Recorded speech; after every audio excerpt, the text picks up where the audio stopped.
This is war with Iran, which is now in its fourth week. Two countries, two strategies. One of them is using the most advanced military technology ever deployed to destroy a nation's ability to fight. The other is choking a strait that 20% of the world's oil passes through, and betting that economic pain will do what missiles cannot. Military standpoint, all they're doing is clogging up the strait. Then when it comes to the Hormuz Strait, everybody agrees this strait cannot stay closed. The United States is trying to win this war with precision. Iran is trying to win it with a price tag. The Center for Strategic and International Studies says the conflict has already cost the U.S. over $16 billion in just 12 days. And the rest of the world is about to find out which strategy breaks first. On February 28th, the United States launched Operation Epic Fury. Operation Epic Fury, I love that name. And it's very appropriate for what's taken place, if you know. And in the opening 24 hours, American forces struck over 1,000 targets across Iran. Within 3 weeks, that number climbed past 6,000. This is what that looked like. Drones accounted for 71% of all recorded strikes in the first week. Iran's missile launch capacity dropped 86%. Its drone warfare activity fell 73%. The campaign moved faster than any military operation in modern history. The goal was not occupation, it was erasure. Every missile battery, every drone facility, every radar installation, every command post systematically identified and destroyed before Iranian forces could relocate or respond. The Pentagon reported 0 American combat fatalities. Iran's missile salvos dropped from 350 per day in the opening hours to roughly 50 by the end of the second week. By every conventional measure, the American strategy is working. But Iran is not fighting a conventional war. While American jets were flattening military infrastructure, Iran made a different move entirely. They closed the Strait of Hormuz. That single waterway, barely 21 miles wide at its narrowest point, carries roughly 20% of the world's daily oil supply. Iran's Revolutionary Guards Corps says the Strait of Hormuz is now closed. Now, this is an important waterway with about 20% of the world's oil consumption passing through this narrow curve. It has been shut for nearly 2 weeks, and the consequences are cascading faster than any bomb damage. Oil has already surpassed $100 a barrel. Iran has signaled it wants $200. The Gulf states that depend on that strait, Saudi Arabia, the UAE, Kuwait, Qatar, import between 80 and 90% of their food from overseas. The fertilizer that grows crops across the Middle East and South Asia moves through that choke point.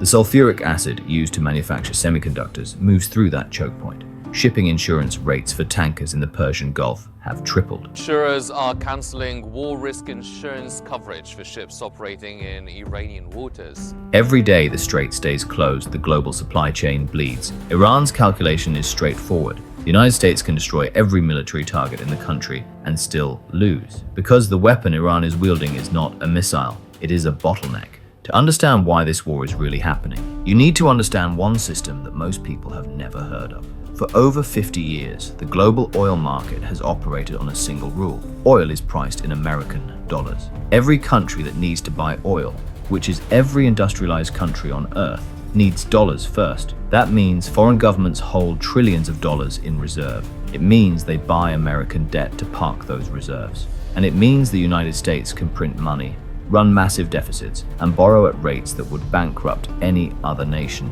because the world needs dollars to keep the lights on. That is the petrodollar system. It is the single largest source of American financial power, not the stock market, not Silicon Valley. The fact that every barrel of oil on Earth is priced in the currency Washington controls. The Iran war is triggering a new debate in global energy markets, the future of the dollar in oil trade.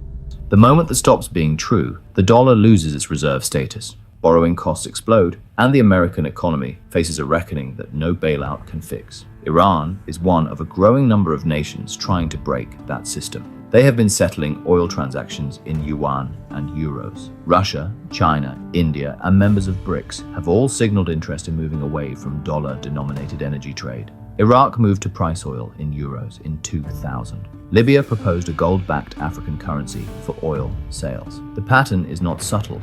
And now Iran, sitting on the 4th largest proven oil reserves in the world, is both challenging the petrodollar and holding the strait hostage. This is not just a military conflict. It is a fight over who controls the financial system that runs the planet. So the question is not who has the stronger military. The United States wins that comparison before breakfast. The question is whether military dominance still wins wars. Iran's missile capacity is decimated, its air defenses are gone, and yet oil prices are climbing.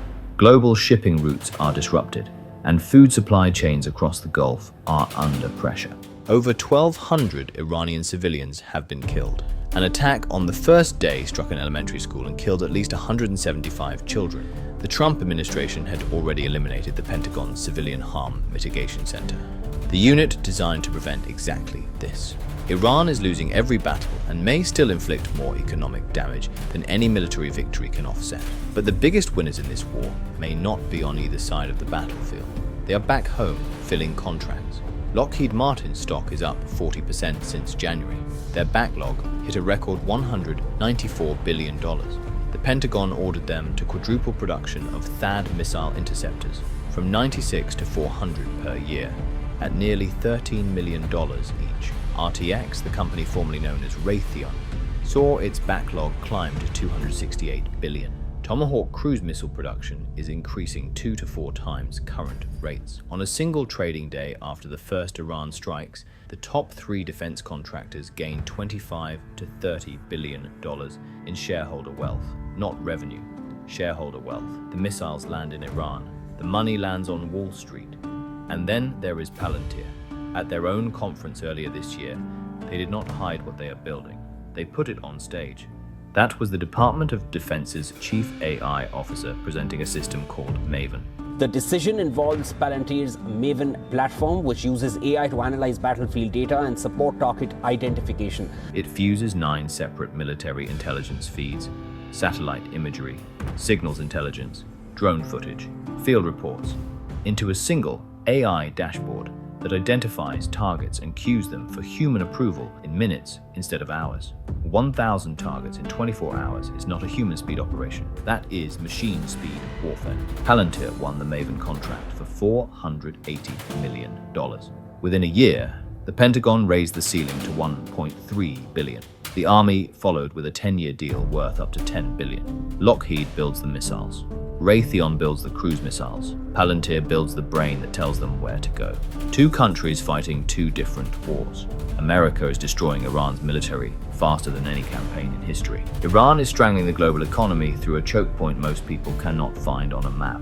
And the defense industry, Lockheed, Raytheon, Palantir, is posting record numbers no matter which strategy wins. That is the war nobody is showing you. Not which side has more firepower, which side chose the weapon the other cannot defend against, and who is getting rich while both sides bleed. AI Observer, the truth about technology and power. Subscribe and stay ahead of the wave.